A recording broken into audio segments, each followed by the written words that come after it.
नमस्कार, आप देख रहे हैं अखंड हिंदी न्यूज 24। मैं हूं आपके साथ सीके सिंह। आइए रुक करते हैं इस वक्त की बड़ी खबर की ओर। कल्याणपुर के केशवपुरम स्थित डॉक्टर अंबेडकर पार्क भवन में बाबा साहब डॉक्टर भीमराव अंबेडकर की 135वीं एवं महात्मा ज्योतिराव फुले की 199वीं जयंती के उपलक्ष्य में आयोजित 2 दिवसीय धम्म समारोह हर्षोल्लास और वैचारिक चेतना के साथ संपन्न हुआ। डॉक्टर अंबेडकर विकास समिति द्वारा आयोजित इस भव्य कार्यक्रम में धम्म संगीत, विचार गोष्ठी और भीम भोज के माध्यम से महापुरुषों के संघर्षों और उनके सामाजिक योगदान को याद किया गया। समारोह का विधिवत शुभारंभ बौद्धाचार्य रमेश चंद्र गौतम द्वारा भगवान बुद्ध की वंदना, दीप प्रज्वलन और महापुरुषों के चित्रों पर माल्यार्पण के साथ हुआ। प्रथम दिन आयोजित बौद्ध संगीत और सांस्कृतिक कार्यक्रमों ने उपस्थित जनसमूह को मंत्रमुग्ध कर दिया।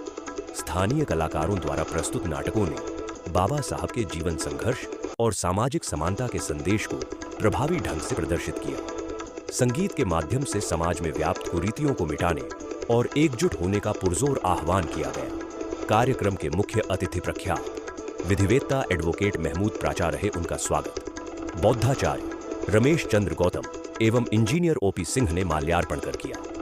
वक्ताओं ने जोर दिया कि महापुरुषों के विचारों को केवल नारों तक सीमित न रखकर उन्हें आचरण में उतारने की आवश्यकता है। समिति द्वारा नई पीढ़ी को वैचारिक रूप से जोड़ने के लिए बच्चों और युवाओं के लिए एक प्रश्नोत्तरी प्रतियोगिता का आयोजन भी किया गया। इसमें महापुरुषों के जीवन से जुड़े प्रश्न पूछे गए और विजेताओं को पुरस्कृत कर उनका उत्साहवर्धन किया गया।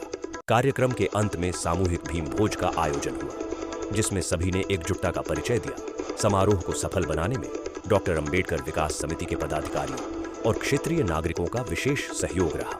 बौद्धाचार्य रमेश चंद्र गौतम, भारतीय पेंशनर मंच राष्ट्रीय ज्वाइंट सेक्रेटरी तथा डॉक्टर बी.आर. अम्बेडकर समिति के वरिष्ठ उपाध्यक्ष हमारे साथ में हमारे अध्यक्ष जी के सामने खड़े हुए हैं, जिनका नाम ओपी जी है। और मैं आज जो हमारे मुख्य वक्ता के रूप में आए थे, मुख्य अतिथि के रूप में आए थे प्राचा जी, उन्होंने जो कुछ भी बोला है बिल्कुल अकाट सत्य बोला है। उन्होंने 3 बातें बताई हमको।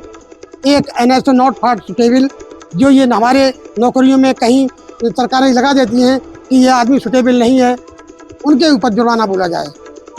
दूसरा उन्होंने बोला आंदोलन आंदोलन आंदोलन।